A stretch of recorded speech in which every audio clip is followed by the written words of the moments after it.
So I'm we're more here excited for today you. with Vee Asimov. Yeah, I'm also, well, a bit nervous, but also excited mostly to finally get the chance to sit down and have a chat with you and hear what's going on for you right now. What's going on for me right now? My goodness. I mean, the energy of the collective and the earth and the ethers has just been so tumultuous lately. Everyone feels like they're getting riled up, and I'm just kind of like boxed up, alone, trying to get through it, trying to pull myself more and more out of the I guess the collective's matrix, or the collective's expectations, and fully freeing myself up so I can just like move in the world. That's where I'm kind of like at.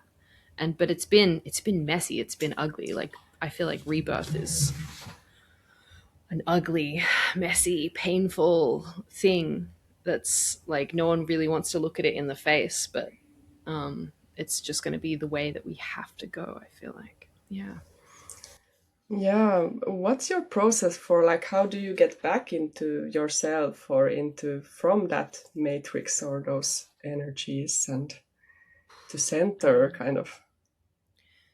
Pulling myself out is always shadow work. It's always finding my integrity and understanding, like embodying the understanding deeper that all of us just have our own path. Like all of us are quite literally a fragment of like God or the universe, and we all have our own path. And um, encountering the hypothetical voices of the collective that you kind of like personally argue with, or that I certainly personally argue with, and dismantling feeling like that's some kind of authority over me, putting myself as the foremost authority in my life, trusting that I will not consciously hurt people, being okay with being confronted. If there's grinding, if there's altercations with people, in terms of bringing myself back to a place of stability. I mean, there's so many different methods, but it's usually like if I can feel inside of myself when I'm out of alignment, when there's something within me that feels painful or that needs to be expressed. And so it's more of a process of like being in touch with my body and just letting whatever needs to happen ultimately. Hmm. Mm. Yeah, and that's maybe I can provide some context for our how we met and how our history.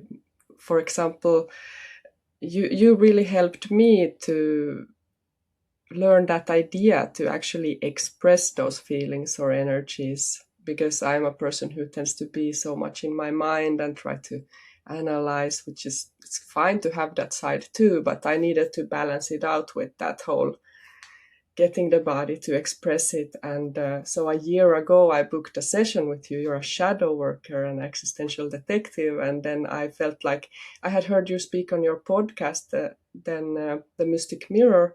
And I had really felt that, okay, this is a person who can hold the space for those depths of the kind of pain or those emotions that I had that I needed to get it out somehow. And that was the first step, was to actually just talk and share. And that's a place where, or there are moments when we really just need to ramble and get it out so we can see the shape of it, and then things can start to kind of come out because maybe it's something that you've held in for long that you haven't let yourself even think or go into, and then it's really helpful to have that space where you can just let it come out. And that was, and I remember the challenge, like in that moment when I had emotions coming up and you were trying to encourage me to scream or express it, and I wasn't able to do it in the session because it's so foreign. I think that idea is quite difficult for most who have learned to, like, oh, you have to keep appearances, you have to hold it in. So for me, it was really confronting to see how, wow, like it's just physically kind of felt impossible to do that. And I tried to find ways that I could trick myself into thinking, oh, it's productive for something else. Like I thought like, oh, I'm gonna make punk songs or these kind of screaming songs, and that was my way that I got into it. So I I was having a moment every week where I would uh, play music, and then it would be a lot of screaming, but it would be a mix of like music. And then slowly, I had a process where I could actually get into the place where I could start to kind of scream out the emotion that came through. But I needed to do it through this kind of trick or this sneaky way of like, oh, it's music. It's me practicing how to express, in a growl or those ways of singing or expressing. And then I think there was something that shifted when I started to let myself scream. And for me it was very connected to the inner child, kind of the realization of how much pain that side of me, or that had been kind of stuck there, where I didn't really acknowledge fully. Like everyone goes through those when you grow up, that things happen and you shift into place of, oh, they don't accept this, so now I have to kind of suppress that, and like all of those kinds of things. And yeah, so I think it's helpful to provide this perspective from me experiencing what you offer, and then you can share more about what your methods and how you arrived at it and your story and so on. So that was where we met a year ago, and then it's been nice to kind of follow you and hear your insights through mainly TikTok, where you share a lot of very insightful perspectives about different things, shadow work and also other things. So I'm curious to now hear more from you and how you arrived at these methods, and well, share whatever you feel like. Wow. I mean, first of all, I think it's freaking cool as heck that you used like screamo music to get into screaming. That's amazing. That's like I've got to use that as like a tip for people from now on. Like scream to some music. How did I get into this? My moon's on my ascendant. I couldn't possibly hold my emotions back if I tried, and so it was very much. Um, I also like lived a lot in my head. I was also trying to understand. Like I feel like I'm probably undiagnosed autistic. I'm someone who I just needed to understand how everything worked, right? Like when you get brought into this world from a certain perspective, the rules here are backwards. The social expectations and conventions and how everyone's lying and masking and repressing and like saying one thing and doing another, it just, to me it was like I didn't know how to navigate the world. I had no idea. I couldn't figure it out. I was constantly trying to fit in with people and it was never working. And I think I found, psychology, probably within the last 10 years, psychology really started to become like a mainstream thing. Everyone was getting into therapy and like pop psychology happened. And I was absorbing all of this and I was understanding more and more, oh, like the patterns that I have in my life have to do with my childhood. But I had nothing to it still, it didn't make a difference, like it's one thing to understand I act like this because this happened or I had this relationship with my parent, and it's another thing to actually fix the stuff. It's another thing to actually be able to release yourself from those patterns. And so I didn't have the release. And then I had a spiritual awakening. I was reading a comic book and it just felt like a chunk of me or something like came crashing through the window, and suddenly it was like I had psychology, which I was always like interested in and good at conceptually, but spirituality like made it all click together. And then I was like, oh, the universe is a mirror of you. Like everything in your physical reality is a mirror of you. And I followed my path. I followed, first it was Alan Moore who wrote the comic book that I had the spiritual awakening to, Promethea. And he's a magician, but he hadn't written much about magic other than that comic book at the time. And so then I remembered um, the Midnight Gospel. There was an episode in Midnight Gospel where there's a fishbowl head guy and he's talking about magic. He's voiced by Damien Eccles, who's also a ceremonial magician who spent like 20 years on death row or something for murders that he did not commit, and followed him, became a Patreon of his. And then from his platform, I found Jessa Reed, um, who simplified magic into just understanding that its reality is like a game, right?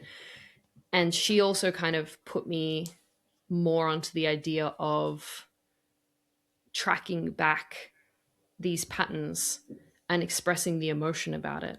And it was like it all came together in this perfect storm over the course of like a year or two.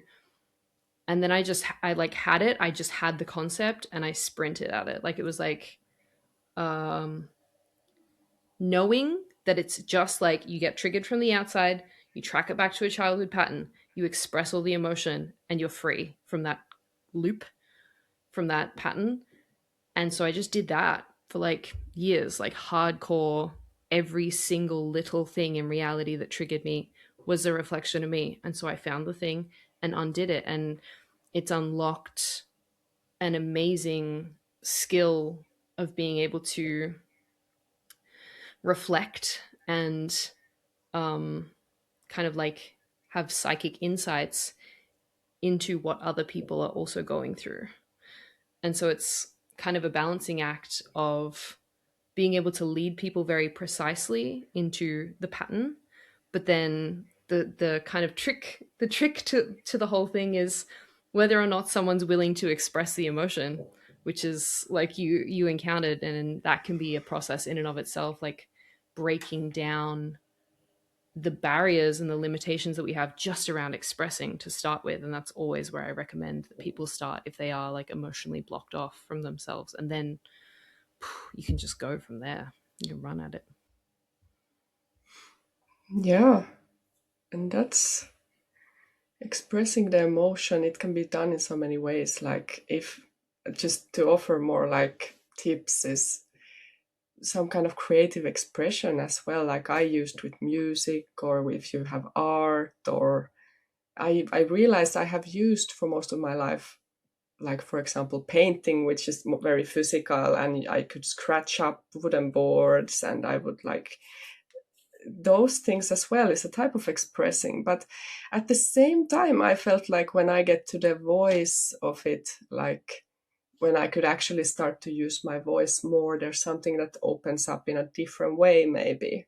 That's like Yeah. there's some power in the voice that it's really, really valuable to get in touch with. And I hope for everyone that they could get in touch with their own voice, which can also be the toughest, or like quite tough in a different way than maybe like when I started to record myself talking. That's kind of where I started to realize, like, oh, some things are coming up when I'm doing these voiceovers, first for my Substack posts, and then I started like a podcast, just a hidden podcast for myself for half a year, and then later opened it, called Dark Void Disco. That was actually about my own kind of shadow work process, but it still was a lot in the mental realm because it was just me talking. It wasn't like screaming into the podcast or so. So then into years after that, then with you, when I was like, oh, I can actually use the voice for getting the emotion right away, like through or out. But something that I've been then a bit wondering about is like, how do you know when you're done expressing, or how do you feel it somehow? Because for me, I haven't maybe fully arrived at that understanding, or in some cases, I can just see that something has shifted, or I just, for example, that, oh, I'm not as triggered by something they do or say anymore, that's just gone. I'm curious if you have something you can feel in your body, or some signal otherwise than that, like how you feel like, oh, that's alchemized, or that's released now, or. Yeah, I just feel like resolved is like the best word that I can come up with. I think it's catharsis is another kind of expression around it. It feels it literally feels like if I have something to alchemize, there's like a friction inside of me. There's an irritation. There's either an avoidance, or I'm doom scrolling, or I'm just feeling heavy. And then once I've found the thing and expressed it, I'm just like, oh, it's like, oh, the sun comes out again, and I feel great. And sometimes, like, there are a lot of wounds that we have that will have to come off in layers. Like, I have SA trauma, which I discovered after our meeting. But like taking it off in layers can sometimes be like, your body might have to process something. I remember one night I just spent like almost like shaking, and I had no idea why. Um, and then doing all kinds of different emotional expressions, grief, anger, fear. And then I think you just get to a point where, yeah, you are responding differently to your external world. Like the things that used to bother you don't bother you anymore, or they bother you in a different way, which is indicative of a different layer. So it's all just a matter of feeling yourself not reacting or reacting differently or just responding to whatever stimulus is going on in your outside world. Yeah, and that's, I guess, when it's available to actually respond instead of maybe go into an inner experience from somewhere else. That's when you also know, like, oh, I'm open to actually respond to what's going on now. Because if I've been going into some panic state, like I can't fully see even what's going on around me. I'm in that panic or in that bubble inside of that. So Yeah. that's, yeah, very different. And I wanted to focus a bit on something you said about like this, the way that you grew up with observing the masking or things that you just wanted to understand and that things would make sense, because that's something that I share in my own experience. And only just a few years back I realized all the extent to which I had been doing masking myself, and realizing like, oh, actually I just am this way in some ways, where my mind works in a particular way, like, and I cannot completely understand that some person tells me, for example, a specific time, or I'll do it in 5 minutes, and I'm like, 5 minutes, that's that. And that's, if it's, most people just say those kinds of things because like, oh, 5 minutes in a little while, that means the same thing. But I get so stuck on that exact thing that you said that I could get really confused. And then over time I realized like, oh, that's just something people say. But well, that's a kind of silly example maybe, but it's still, when you think about it, how much that creates, when you add everything together, that creates quite a lot of energy use to just be in that kind of experience of, okay, I have to be a bit more flexible than maybe I can, or that I'm not maybe wired to be. But that's something fascinating about that. There I realized that maybe that's also a kind of power or some kind of skill you develop in seeing these inconsistencies or experiencing yourself as in between. But the tricky thing I felt with was navigating like, okay, how to respect myself for the way I am, or these things that seem to be quite hardwired, and yeah, and just somehow hold space for being, letting myself be that way. And how to then on the other hand see where there is a bit of space to kind of learn, or where that becomes a skill where I can let myself be or experience things the way I do, but that also provides me with a way of seeing those differences to others, or the inconsistencies or the maskings, or this kind of thing. So I'm just curious to hear a bit more about your experience in that, and how that has shaped like your ability to see these things and emotions. Well, And for me, I think like those kinds of, I guess, inconsistencies or like turns of phrase, they were never the issue for me. Like the precision, literalness, certainly a thing. Like if people have been sarcastic or joking or implied certain things, it's often gone over my head, especially if people are like cruel or mean to me. I've always just been like, what do you mean? Like it's never made sense to me.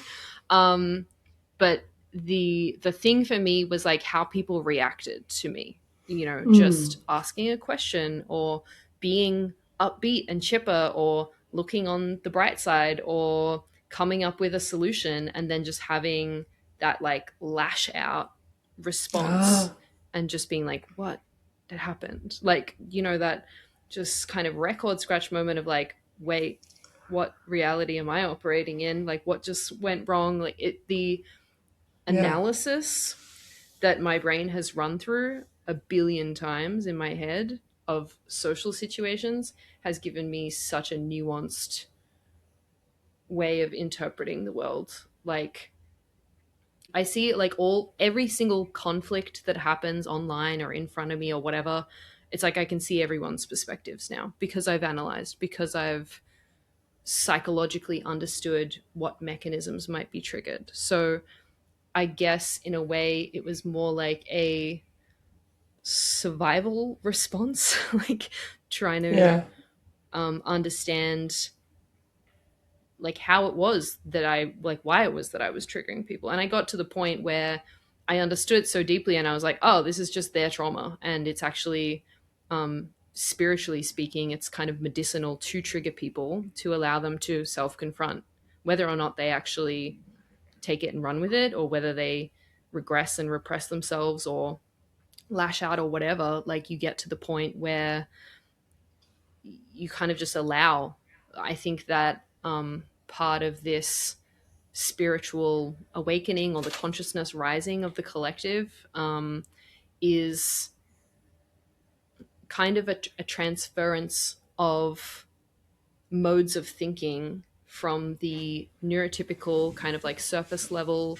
We're all used to masking, we're all used to having personas, we all understand the social rules of allowing everyone to have shadow and to hide their true selves. And I think that the consciousness has kind of just tipped the scales into more openness, into more authenticity, which is what, to me, um, neurodivergent minds are more geared towards. Um, it's almost like we're more tuned into the unseen and the energetic aspects. And so, since we operate on that reality, it can be very triggering to people who are used to operating just through like social nicety or masks or personas. And so, the consciousness rising is now geared towards neurodivergent thinking and operating. And now that authenticity is seen as a skill, a gift, a something to aim towards and build towards, rather than something to kind of like suppress amongst society. Yeah, and that brings up a lot of things from my own relationships and from like the realization I had over the years was that, oh, I have a different priority or a different approach to this than the people I'm relating with. Like, for example, in close relationships, where I would always be really sensitive to that shift that, okay, there's been a shift happening and us being together is not true. Like, on a deep felt sense, it's not actually beneficial for our life paths, or I could just see where it went, and what's best for both of us in this moment is actually that we both get to go on our own ways and evolve in our own ways, because we're like, and then what you then can get from the outside is like judgments on like, oh, but you're not loyal, or you're not like caring, while that was for me the most caring thing, that I could really see that we're gonna kind of suppress each other or kind of hold each other back or not.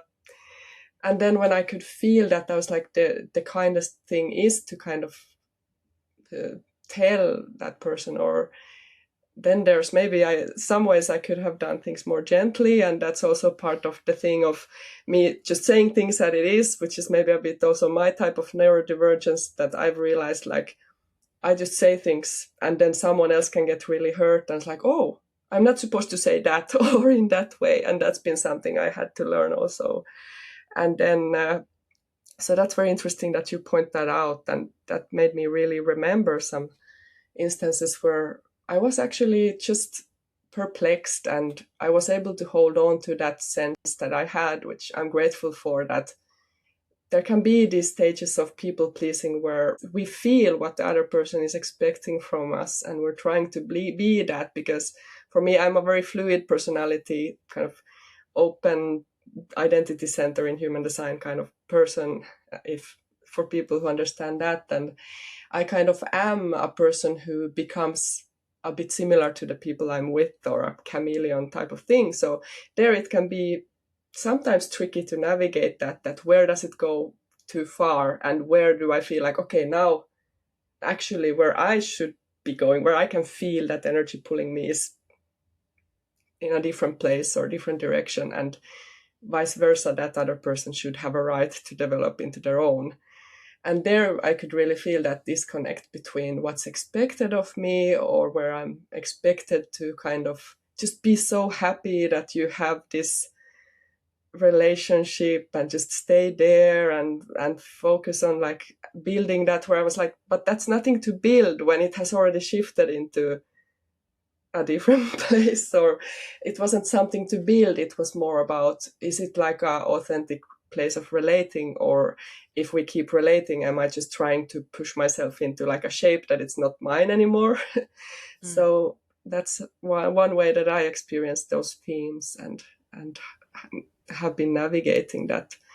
Sense of authenticity is often very connected to these relational things, and that can be a good marker of like, in what relationships do you feel like there is space for you to change and be that weird mutable thing that you are, and that both people or all the parts can also change within it. And that's something I feel it's like with these background frequencies, or it's shifting more towards that kind of relating, where the transformation is kind of embedded into it, and where that's a deeper type of relating. But maybe that also means like some bonds are shifting or being broken, or in that way, so everyone has more space to be their authentic self and develop.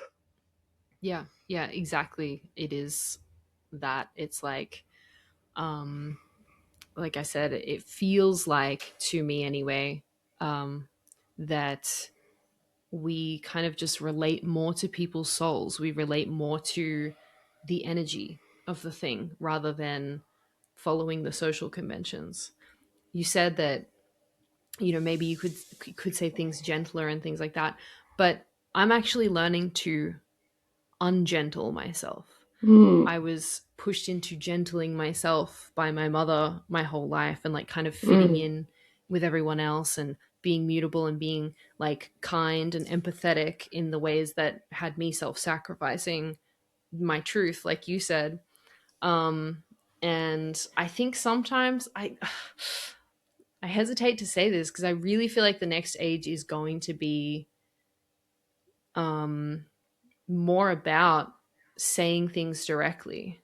And I'm realizing more and more the further I go along my spiritual path is that it feels very much like I've done people a huge disservice by not telling them the truth, by avoiding triggering people, by avoiding like people's shadows, and hurting people's feelings, and trying to be kind to their ego instead of being kind to their soul and their higher self, who wants that expansion, who wants that trigger, that feeling of rejection, or that projected self-judgment, in order to actually allow them to have that moment of like disruption. And I've been so gentle, trying not to disturb people because of my own wounds and my own triggers, that I've kind of left people undisturbed, and I think done them a disservice by not braving my own fears and hurting people's feelings, so to speak. Because every time my feelings have been hurt, I've evolved, I've transformed, ultimately.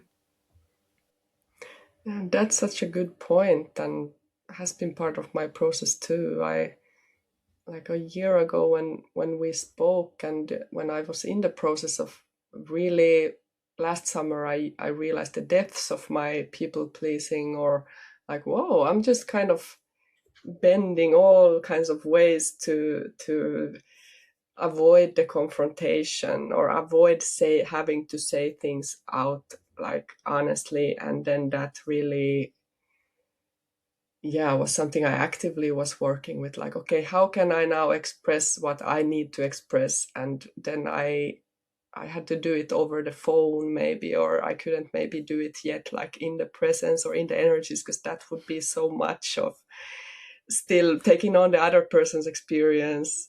So whatever works, like small steps at a time. And then now this summer, a year later, where I then realized like, oh, now these relationships or this relating is so much cleaner, and just it's like landed in a totally different place, and we didn't have those kinds of issues in those relationships because I had said things, and over time that person had, because they had been able to receive that, they had been able to then probably work through some things and shift and think through like, how do I want to relate? And then when we met again, it was more of a mutual respect and a totally different place. And me also, well, the place where I still practice kind of gentleness, but with this also firmness, is in the boundary setting. For example, like previously, I would be, if I would visit someone or I would invite someone over to be a visitor, I would be like sacrificing all my time. Like I'm here just for them to, and the main goal of this time now is that they have a good time or they feel good, but I can't really control another person's experience anyway. And then I kind of totally dissolve myself, or what's my experience, who am I disappear, or I sacrifice myself, which is also not a way to relate, because what's there to relate with if I don't exist? And then I was practicing like, okay, I'm gonna need to have some time for myself, and then we can meet and have some time to relate, and then I'm actually present to relate because I'm filled my own batteries, I got some things done. And so that's been really like just actively being in the process of taking those decisions or trying to communicate those things in a clear way, which I wasn't able to do before because I wasn't even able to allow myself to think of the possibility that I can assert that boundary or I can assert what I need. Yeah. So that has been a big shift in like, yeah, I need this. And there it helped to use the rational mind to be able to rationally explain why it makes sense. Because, yeah, if I feel good, then the moment of relating is going to feel good, or there's going to be more value, actually, even if there's less time. So it's quality over quantity in that way. But what does that quantity mean if I don't exist in that moment? So, yeah. Yeah. So that's been a shift Exactly. for me. Yeah. It's like it's funny how the more honest you are and the more direct you are, the better the relationship, or the quicker it falls off if it's really not meant for you. And the more that we are just like fully unbridled ourselves, the more that we genuinely attract people who are like thrive off of our thriving and thrive in return. And then we just end up surrounded by people who genuinely really want to get in on our essence, and we want to get in on theirs because it's just it's a good share. Yeah, exactly. Then I think it would be interesting to hear more about your process. Like you mentioned the whole awakening process and being kind of inspired by other people, expanding the perspective. I had a similar journey, and but also we have our differences. I don't know if you're interested in sharing a bit more about like how you then took those influences or inspirations and started to work on your own approach or practice the shadow work approach that you have, and share about it. Was it like an iterative process that you've been fine tuning, or was it something that just already you kind of went for it as you described and it worked from the start, or it's been more developing, or how do you feel? It just worked from the start. Honestly, the second it was like I was given a small handful of keys through relating to different people or different people's works, and some of it was just synchronous. And is like as soon as I got those keys, there's like I'm sure you've had those moments where you just like get that zing of like, yes, oh, this feels so right, this feels so true, and I know how to use it, and you just like kind of roll into it. And so I've just it's more like I've done the same shadow work since the start, like the same method, but through using that method, I've uncovered so much more depth in myself and so much more spiritual understanding of how the universe operates. And it's more like it's been a development of my expression and expressing from a place of authenticity and putting together putting together the tools that work for me personally moving through the universe, which is very much like it feels like being able to opt in and out of whatever I need to opt in and out of to Mm. have interactions with people. It's very much, it feels like I have the range of being able to just be all the way up to just like that everything is me and everything in between, which has spirit guides and egregores and dimensionality. There's structure, but there's also void amongst the universe, and it's like what is applicable in this moment. So it's kind of hard to describe, but it's more like having a skeleton key, I guess. I've moved from having a rigid structure to the universe to having the ability to have either structure or complete fluidity at any given time. Does that make sense?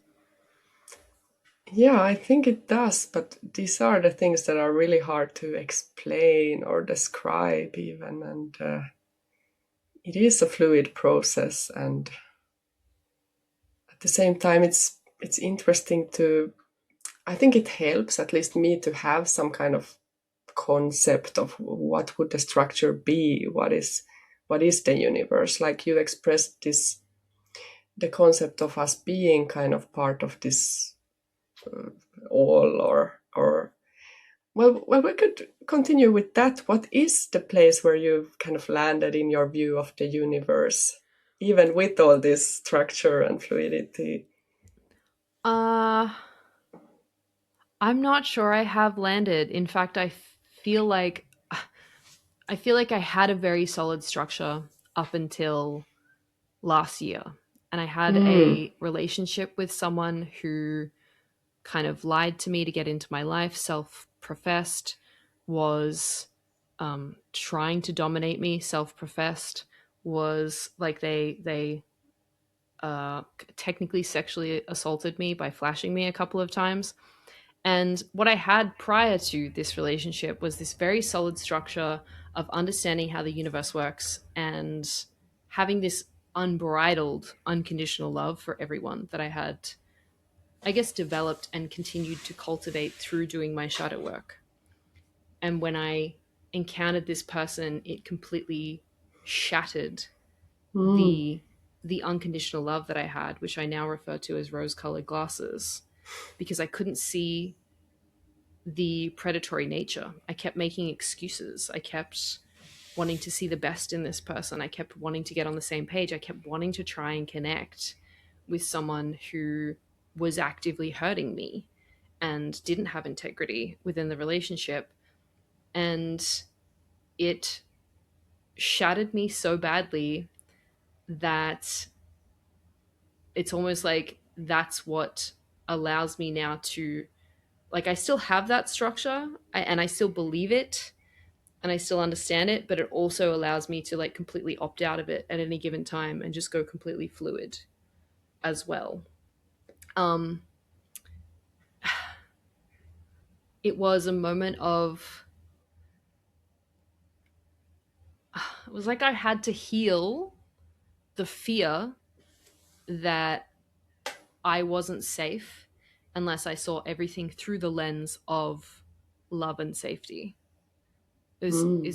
it was a really interesting exchange, and I'm still not sure how I fully sit about it, because preferred the preferred the comfort of the reality that I had, and yet now I find myself more effective in the world because now I care less about other people's experiences. Where before, because I triggered people so much and so frequently, I would constantly be wrapped up in trying to get on the same page with people, and it absorbed a lot of my energy. And now it's like I care less, um and now I can just be like, okay, like that's enough of that. I'm going to go do what I need to do. So it's like unlocked this almost like cardinal masculine energy of just being effective in the world and getting my stuff done. But I don't know. I don't know. I'm in this weird transition point between the maiden and the mother and the dark goddess, who I think I've been following that journey of descent into the underworld. And it's like I'm more stable in myself than I ever have been. And I'm kind of pissed off that I ever had to be hurt, and I resent not feeling the um, purity is the wrong word, but I think it kind of is purity of that unconditional love that I had before. That's a really, yeah, interesting conversation and theme, and really challenging or paradoxical to talk about. And I've gone through some similar themes in having that whole approach of the rose tinted glasses and wanting to see the best in everyone. And on the other hand, then having to realize that I'm not I'm not for everyone, or we're not for each other, or we are gonna just hurt each other, and boundary setting as an act of love as well, and just, yeah, recognizing that the whole issue of, I guess, light and dark, or if there's evil, or where previously I would see it as, and I still kind of see it all as part of the whole, Mm. that everything has its place, and that experience you had, while really rough and Mm. painful, that it clearly had its own purpose in your life and your development. And similarly, I've experienced for my different challenging experiences I've gone through.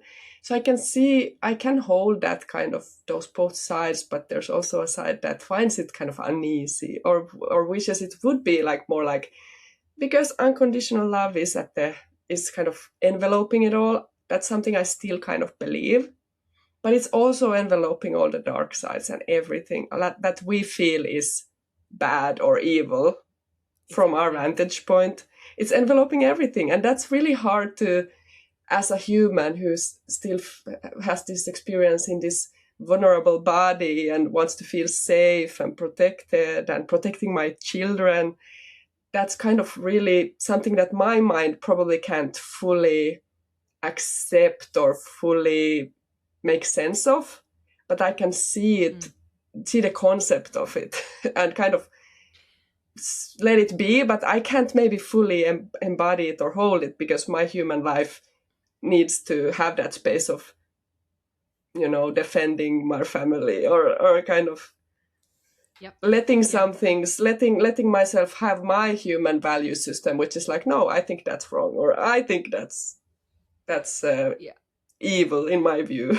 So It's funny. I almost went in the opposite direction, because before I had this unconditional love, and I was like, everything that is wrong in the universe is technically, even though it's out of alignment, it's technically like it is unconditionally loved. There's no god, there's no spirit guides that are coming down here to smote the evil ones.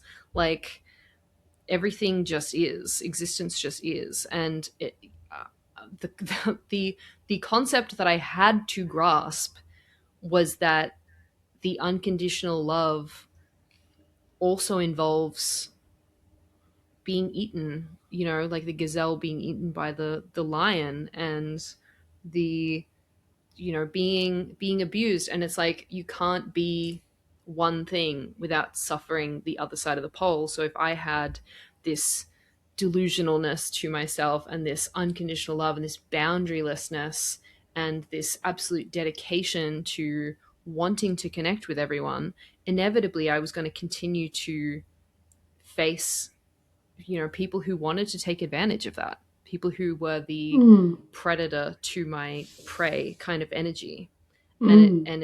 it was a very sad day for me to finally have that kind of illusion shattered, where I had to embrace the predatory side of myself, or the dark side of myself, to be able to survive in a world, and or actually thrive in a world where, you know, without embracing that, I was food for everyone instead of Yeah.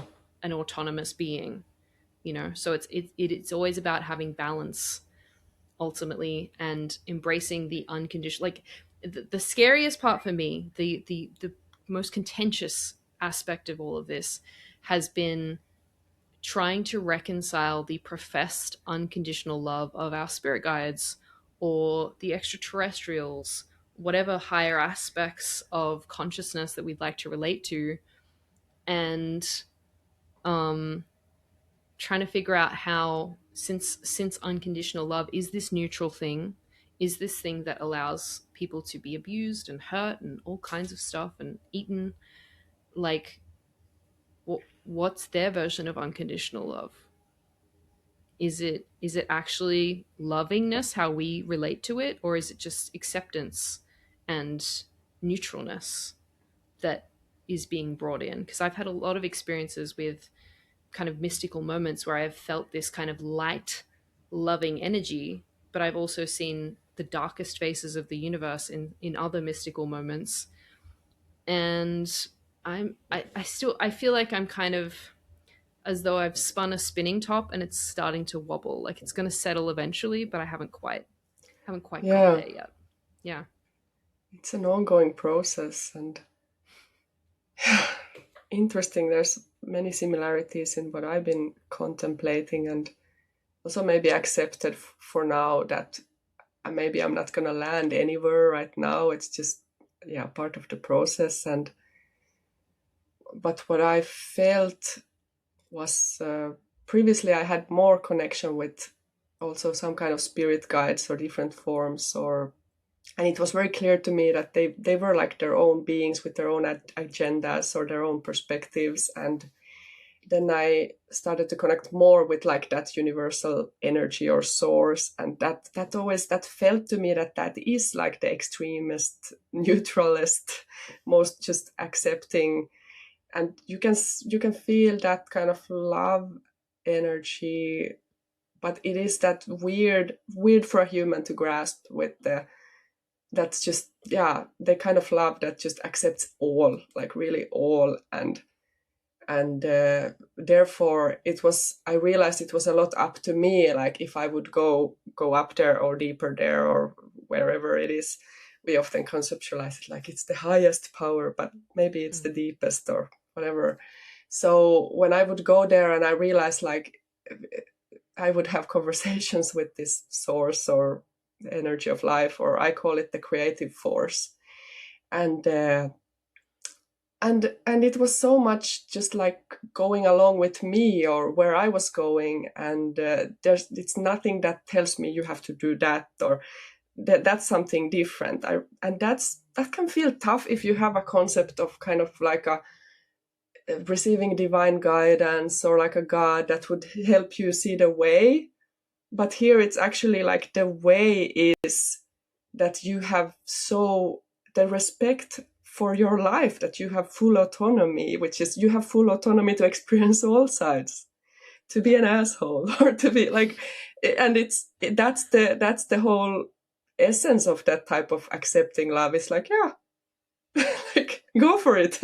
What do you want to do? Go for it. But it can feel so like you're left out in, if you're looking for something to show you the way or guide you in that type of way that we maybe have been taught from some religious context. It's very different, because it feels like that freedom can be really terrifying, that you're left to your own devices, and at the same time that is the most accepting thing of all.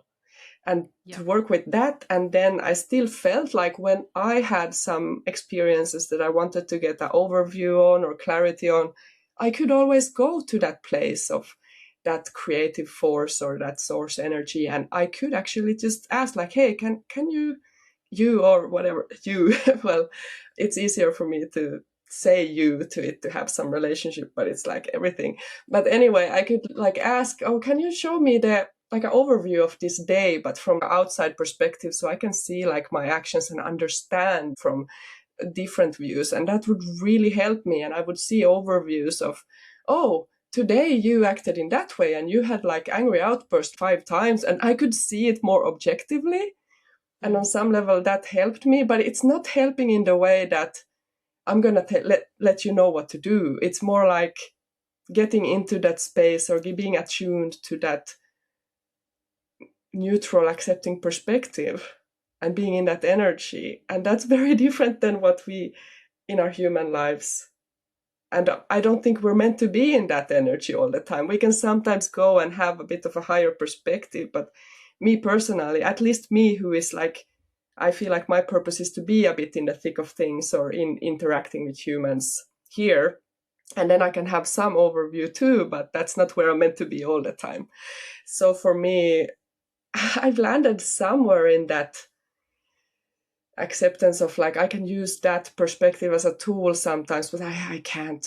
My mind is not meant for maybe fully understanding all of that. And who knows what happens after this human life ends and so on. But I mean, that's not for me to contemplate because I'm having this experience or this life. But I'm a pragmatic person, I think, at the core. So I kind of accept that, like, okay, like if I can't know that, then I'm going to focus on maybe what I feel like I can know or learn here. So Yeah. that's where I Yeah. landed.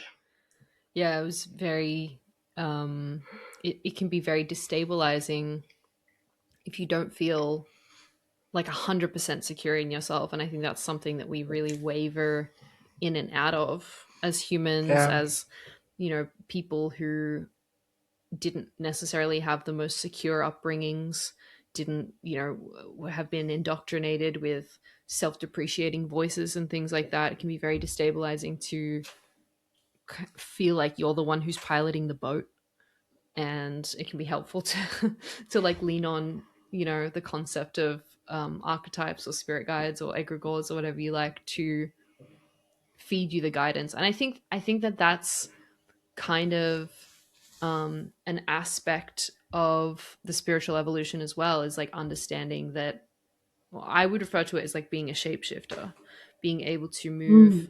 up and down in the kind of dimensional hierarchy, so to speak, between, yeah, like I am just a human, um, I'm just a human full stop.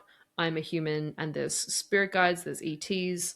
I'm a human and literally the god, the central point of my reality. Like, um, it, like I said, like it's opting in and out of the structures. It's being able to completely dissolve through the layers to whatever is the most applicable, useful for you in the moment. That's, I think that's the art of um, reality creation, at least for me. And for other people, I think they feel much more secure just having the idea that they're a human and that there's something leading them outside of themselves, full stop. Like there's something external, whether it's God or their spirit guides or whatever.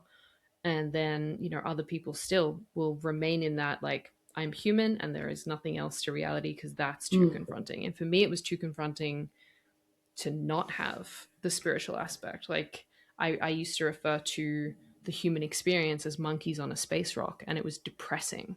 It was an awful reality to sit in. Like, we're just here and we like just slave and like pay rent and pay for all this stuff, and then we just die. Like, what a horrific experience to encounter scientific materialism. And the second I got that spirituality view back, I got voracious. Like, whereas you're pragmatic and you're like, yeah, well, maybe it's not for me to know. I'm like, no, tell me everything.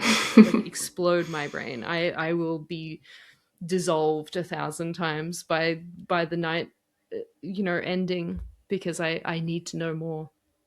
And Hmm. it's hugely detrimental and also insanely amazing to experience. Yeah. Is it all that Pisces or 12th house energy maybe you have? Yeah, But it is. It's yeah. 100% the 12th house energy. Just remaining as the void. Mm.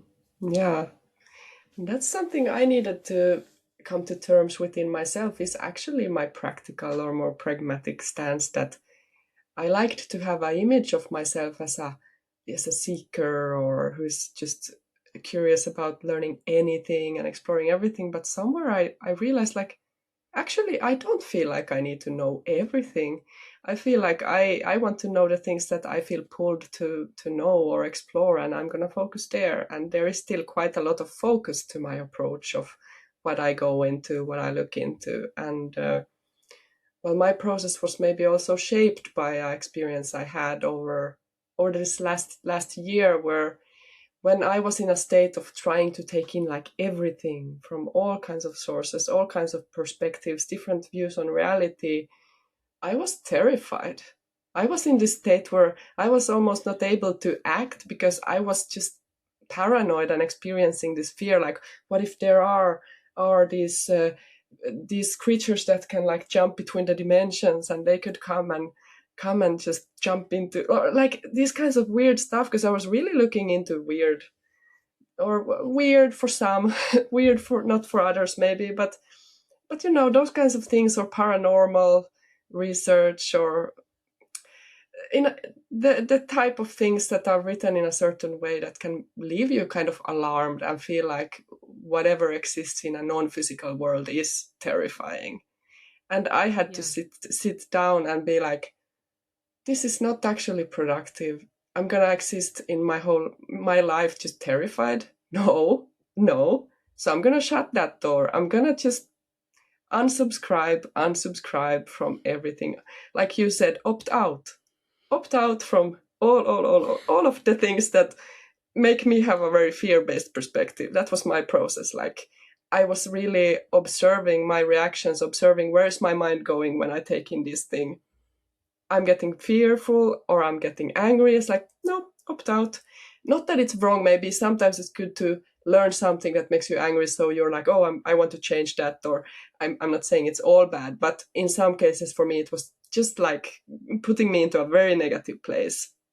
So that was a process I went through. And I accepted that maybe I am at a place in my life where I really want to cultivate the space where my mind is, and I have a bit of blinders on, and I'm accepting that, so that I can do what I'm here to do, which is not to be terrified out of my mind the whole time, but to then, okay, then I have to use, or I want to use my energy in a way that I can bring something of value, or help support others, and live a life that I enjoy. So that was a process I had to go through, and has landed in a more practical place, or acceptance of myself as someone who has, to a degree, I have some blinders on, that I can feel, I can know when something is for me, when it's not.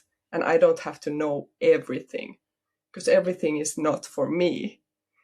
And at the same time, I'm trying, kind of holding that acceptance that everything exists, it can exist, but like I don't have to be involved in everything. So Yeah. that's where and that has felt really good. And I was scared to go to sleep. I had a nightlight on. And now I've slept in total darkness for the last half a year or so.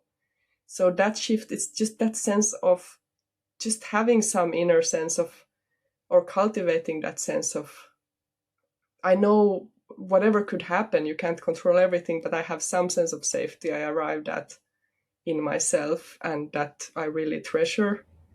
Mm. That's like a a center point, and it's connected to just really quite strictly opting out of the things that would pull me to the holes of fear, I or yeah, so. I would advocate for that as well, 100%. Like I've definitely opted out of a lot of stuff coming on, my reel on TikTok and things like that. Like I also got into a super paranoid place after all of that went down, and my like unconditional love, like my rose gold Yeah, glasses got shattered. And um I think there's an art to being able to see things that are promoted by people with very fear-based realities. Oh, the aliens are coming, but they're coming to like hurt us and abduct yeah, us and rule our realities and whatever it is. And being able to just be like, okay, well, they're seeing it through a fear-based perspective. There is a truth at the core of it, and it actually leans in the other direction. But at the same time, like you can't be transmuting all day. You can't be yeah, constantly taking in other people's fear and then like turning it positive and spitting it back out. And I've got an open ajna as well, so I like really take in other people's perspectives. I yeah. think Me I've too. filtered through my through my whole system. I would love to have a closed ajna. I think that would be um, a much more stable experience to life. But yeah, like certainly getting rid of fear being injected into your realities. I would advocate for that as well. I wouldn't say that living with being exposed to constant fear is necessarily like knowing everything. And certainly, I want to know everything that's relevant to me. I don't need to know about how Mm.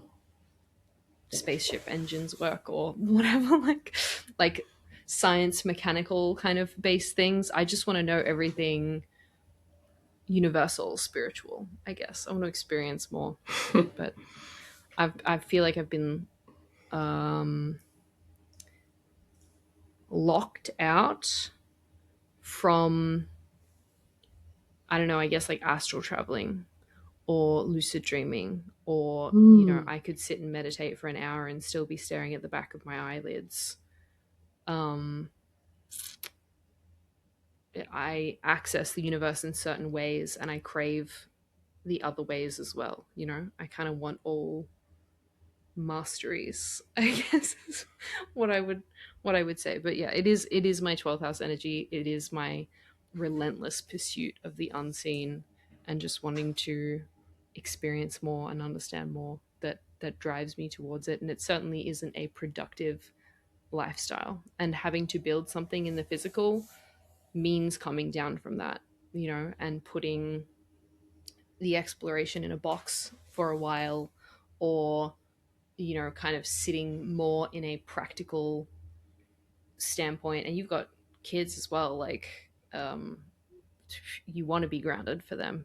Like my parents were checked out, and even though they were checked out into physical things, you kind of got to be present for the people around you. So it's very much like a duality between the lifestyle of still wanting to remain connected in the physical world and present with the people around you that you love. And I've just had the blessing, debatably also the curse, of not having kids and not having a partner for a couple of years, and um, being isolated and going full hermit mode for like 5+ years. I'm like crawling out of the muck at the moment, trying to build something into the physical. So it's just different paths, I guess. But I still certainly consider you to be a seeker. Like you're always Yeah, seeking internally, from what I can tell.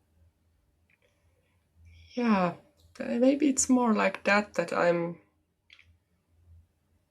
seeking through my life or through the experiences, and there are still the other dimensions or the spiritual realm. It's still kind of, but it has become much more centered into myself as the portal, and less maybe the other sources. And sometimes that can still be fun to find like a book or a resource and take in others' perspectives. But it is a big shift in becoming a parent. Like I also had a few years before I became a parent and that I lived alone. And that was the time when I had my most kind of intense seeking and hour-long meditations and going inwards and just trying to feel into or connect with different spirits or energies.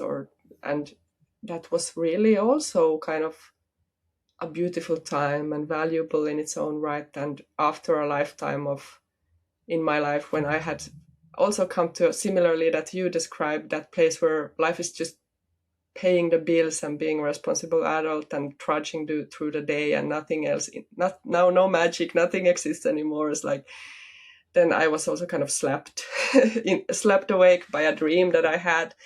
And the dream showed me that, hey, maybe you could live your life by actually feeling alive.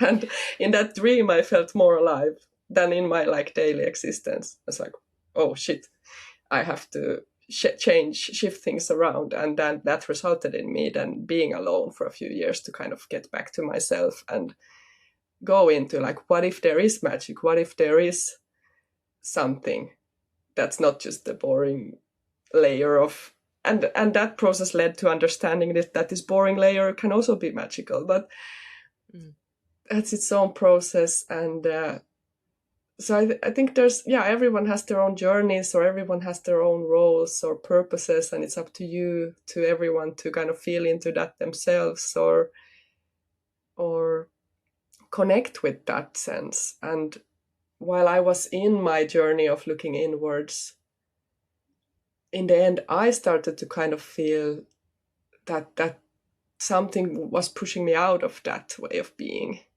I felt like I was existing in a crone existence when I was in my late 20s. And I felt like for me, for my life, there's something I need to do first. There's some kind of life I need to live first. I can't be a crone yet. That was what I felt. And I'm not saying that people who are just in their own space and seeking that's not a crone experience for everyone. That was how I experienced it in my case, because I started really feeling that pull towards like, I want to be in these messy human interactions, and that's what I'm here for to an extent. I also have the other side of me that's very much, maybe in an earlier life I was some kind of a hermit oracle, or I have speculated as much, because that feels so natural to me also to be in that place. And that's the thing that I feel like I came to this particular human experience to have that human experience, because I didn't have it yet, or not in this way. And that's why I'm in the thick of things, of a baby, a child, all the relational, like those kind of dramas in this place, not like this, the spiritual or dimensional, or like this very human experience, because that's the thing that my spirit wanted to experience this time around, I feel.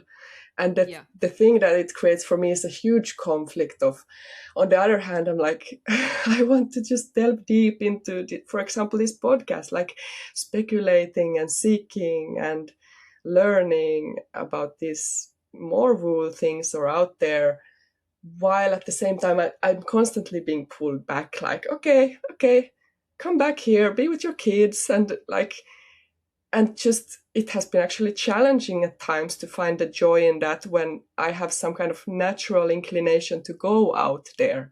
And that's going to be a tension in my life, in this life, I feel, or it has been.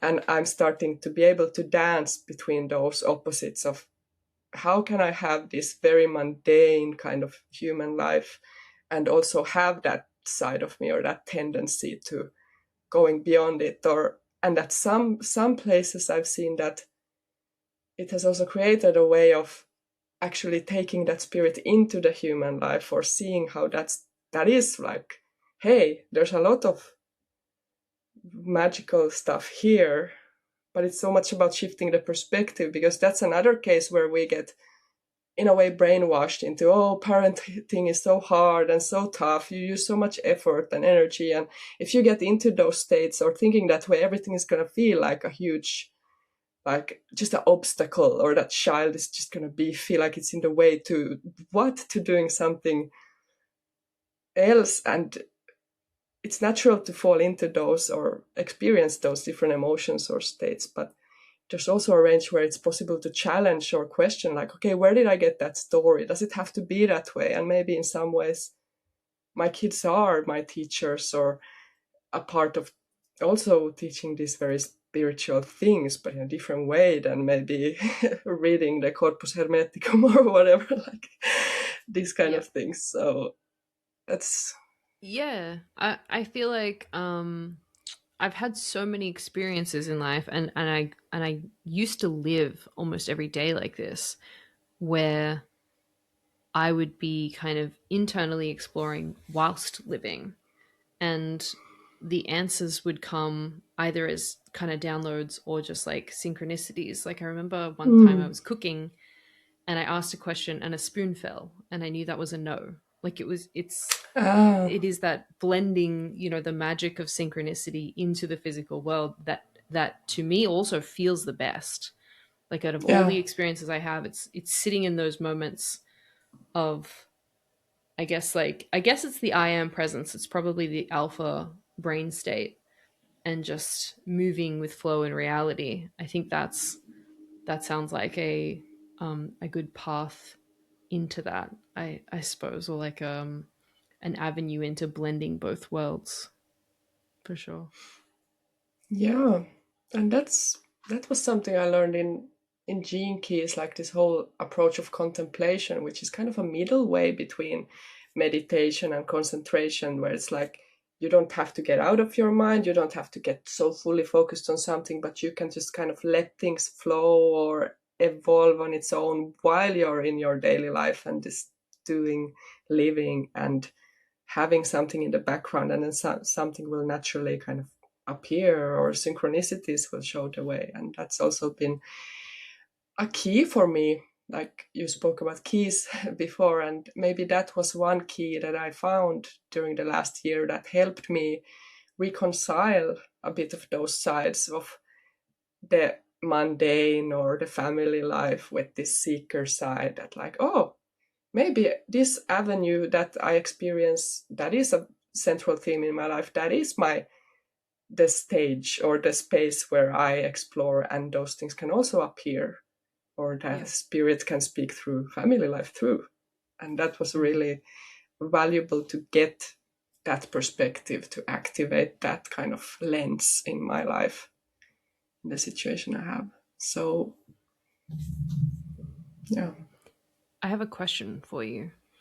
Your experience of living as the crone, would you tell me more about that? Because I've been kind of pushed, I guess, by my guides, by my reality to step into crone energy. And Hmm. it's a struggle for me because I feel like I'm getting it wrong, but it's almost like leaning into being, for me, more of a bitch is how I've described it. Like just being like more blunt, saying things how I see them, and I'm still trying to find the balance point or the Yeah. center point in that. But what's it been like for you? What how do you relate to it? Well, maybe why I see it as the crone stage is because I had taken a preventative that you insert, that you have for many years, but then my relationship ended, so it was kind of useless.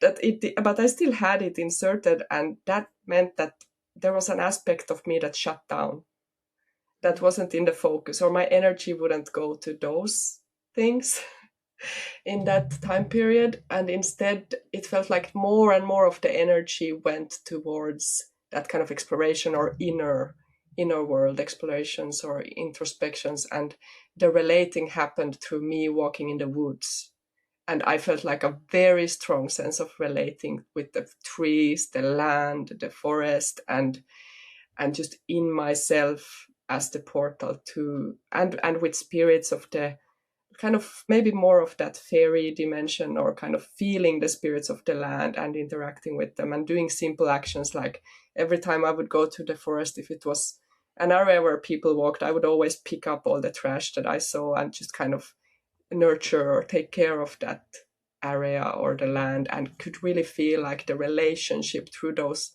on one hand very spiritual experiences, on the other hand very like practical actions which go hand in hand. And with the crone energy, that was a time when I also often in my meditations I was relating with Hecate, which is kind of like this. I always saw her as an older, like a grandma with a gray bun and this kind of like this quirky and cool grandma who has like dark sunglasses, but also is visibly a crone and like old, and just sometimes she would transform into a black cloud. So there was like this mutability and like, but that was a very supportive character, and I think it was partly because I was in that energy myself a bit, and from having been my 20s, my early 20s, always in some kind of relationship with another, then it felt like I really needed that time period of detaching from that realm, and through connecting with myself, and it opened up that connection that I could have directly to spirit or the spiritual through myself, that wasn't open for me when that human relationship was there. So that's what I felt with the crone kind of energy, was like some areas that get silenced or like more silent or shut down a bit, and opens up for that energy to go into that inner world or those. And it was like the energy was calmer, or maybe not even calmer, because crone energy can be very like powerful in its own way, but it's this kind of calm, or the power that the mountain has, that's very still but very like solid, and or like the roots that take in everything, nurture everything, but they create the stability for that tree, or they hold. It's like that kind of energy, I guess I would feel. And for me, it then started to feel hollow, or I wouldn't get as much of those mystical the mystical insights, or it would always start to point towards like, okay, hey, it's time for a shift. You can't stay here forever. We know this is a comfortable place for you, but hey, let's push you out like into the human life now, and let you have to start with the next stage here. So it felt like a place where I landed for those years, and I felt like I'm gonna come back to this place or this way of being. But for me, it's not yet. It's not right now.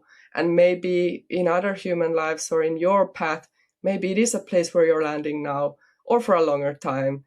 And maybe it's gonna shift. Who knows? But that's something for everyone to feel for their own, in their own life, and where you're at, or how you relate to that. So Yeah. yeah. Mm. I've done a lot of exploration, but I was in this very like, I guess, maiden and mother energy for it. I was always like, oh my God, this is so exciting and curious and blah, blah, blah. And now I'm being kind of kicked out of the comfortability Mm. of doing that exploration and just being internal. That's where I'm comfortable in spirit. And like the crone is like forcing me out, and they're like, no, now you've got all this information, you have all this wisdom, and it'd be selfish as heck to keep it all to yourself, and you have to go teach it now. Like you've got to go lead, Yeah. you got to go out there and like kick ass as the crone, and stop kind of playing into other people's projections, or like letting people walk all over you, or be boundaryless, and so on and so forth. Like the crone energy, the way it's presenting itself to me anyway, because obviously we're all going to see it through our own perspectives and feel it differently, but it's presenting itself to me as very like um kicking ass and taking names kind of thing. Like no, we're not nurturing people anymore, and we're not being oblivious, and we're not Yeah. being like completely goo-goo-eyed. We're being direct and straightforward and getting our needs met, and not putting anyone above us anymore Yeah, or I in do front of relate to us. that too. Yeah, yeah. Yeah. Yeah.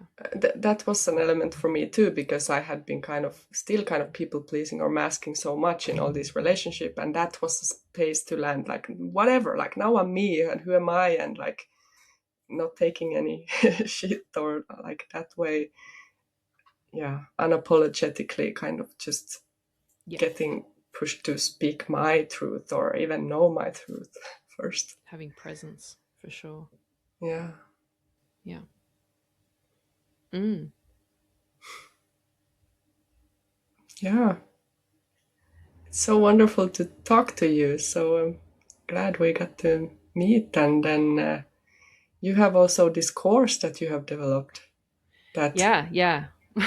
The Mystic's Guide to Shadow Work, which is hopefully shadow work without a lot of psychobabble and more leaning into just relating to reality and doing your shadow work in real time rather than, sitting and journaling, which I find exhausting and typically kind of fruitless because it leads you more into intellectualizing rather than just yeah, feeling and expressing and being present and like bringing consciousness to the moment rather than consciousness retroactively or preemptively. Mm. yeah. And I got a chance to see many of the modules and I went through what I could, but at the same time, I felt like, whoa, this is so dense. There's so much here that I would want to give it a bit more time to actually sink in. Because typical for me is like I just taking, and learn, want to go through it so quickly. And I decided like, okay, I'm gonna give it time and then move when I can integrate a bit too. 'Cause there's so much beautiful depths to that material, and I would really encourage everyone to go and look into it, but also reminding that like take it in your own time, feel into your body, because that's something that can be kind of overlooked when you're so excited about taking in information. And like particularly in shadow work, what I realized that is an element for me, and I'm curious to hear your perspective too, but like sometimes it's not even the time to maybe go deeper into certain things, and maybe we need to just kind of live in a bubble or detach a bit to let things land or let our body kind of flow through things on its own time and not push yourself to do it if it doesn't resonate in the moment. Then maybe take a step back and detach a bit, or do this very typical or human or do these mundane things instead in between. Or for me, I took a time to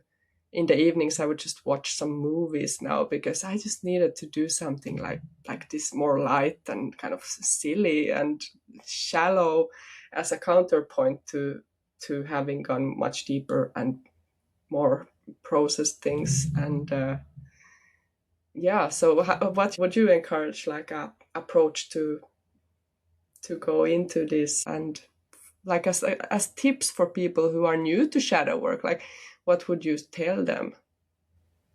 Uh, I would tell them, and I've included it in the course to kind of follow your curiosity, your excitement, your passion, and just literally do whatever feels right in the moment.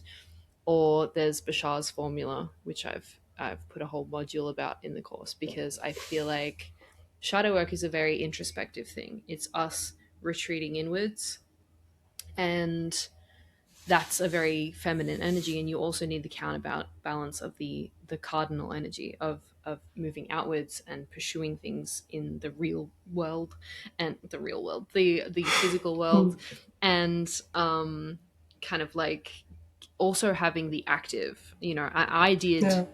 so much passive. I did so much feminine energy, and I barely moved on anything active in the world. And I certainly would recommend that most people would kind of pursue it like a seesaw, like just finding the balance.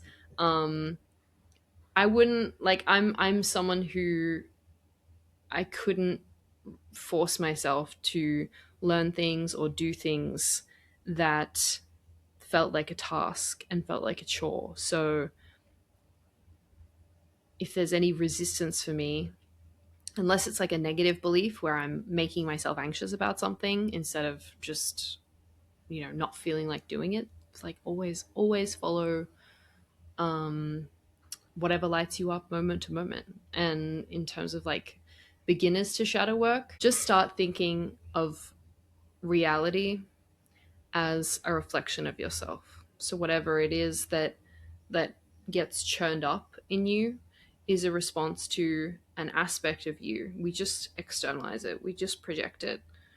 Um, that's it. Like I guess like starting to understand that you're in a very interesting, beautiful, complex, highly advanced kind of almost like simulation or mirror like bubble. That's the beauty of mysticism, I guess, at the end of the day. Wow, I think that's a really good place to kind of land in, and that's a really good advice with treating reality as a mirror. And for me, it's been realizing that when I get annoyed or triggered by something, that's a kind of like an alarm bell going on. That's like, hey, look inwards. What's this in you? Or is this something you would actually want as well? Or is this some behavior you actually do as well? But Mm. there's also space to be gentle with that, and in a curious way, I would say, or kind of open. And Interesting that you say that because I very rarely approach shadow work from that perspective of, well, if I'm, annoyed at someone else doing something, then I do that. It feels very almost like self-punishing. I go straight to the pattern. I go straight to the childhood. I go straight ah, to this is just kind of replicating something that happened in my youth, and then expressing it, and then it just resolves itself without the need for that, mm, like, oh well, I'm being a hypocrite, and therefore I'm just as bad as them, or whatever it is. It kind of like, if you unfurl it without necessarily needing to do that very like self-confrontational aspect, and then after you unfurl it, after you kind of like process out, you just see it anyway, but there's less kind of self tendency to self-flagellate or self-punish, or see the self as ugly or bad or something like that. And instead it's like a, because you've reached the resolution ahead of time, then it's very easy to kind of just go, oh, okay, like now I empathize with this person, instead of having that point of like, oh, but I really like, it's irritating me, but I guess I have to yeah. accept that about myself. Yeah. Now I'm really happy that I'm happy that I said that comment so that you could add this whole thing, because that's also really helpful to have, or that also shifts things for me, and that makes me think about like my own approach, how much of that is embedded into my way of approaching things. Is kind of, there is like a kind of self-punishing or self-judging aspect that I have had for a long time. It's taken a long time also for me to kind of learn to observe it and shift it, and the sneaky ways that it can still come up, like this example where it can be like annoyed at something and then just instead going and pointing that annoyance at me. That's maybe not going to solve anything, Mm. but if I go directly to a pattern instead of like having to take it on or identify with it, that makes so much sense to be like, and that's something, in having studied rapid resolution therapy, it's a very central theme there, is like you take away those negative self-talk or identifications from the person themselves, and like show how, okay, that's just like an aspect or an element or maybe some mechanic that your mind is doing. Makes sense, your mind is doing that, but it's not you. So that was Yes. a really good point, and I'm happy you could expand on that and add that there.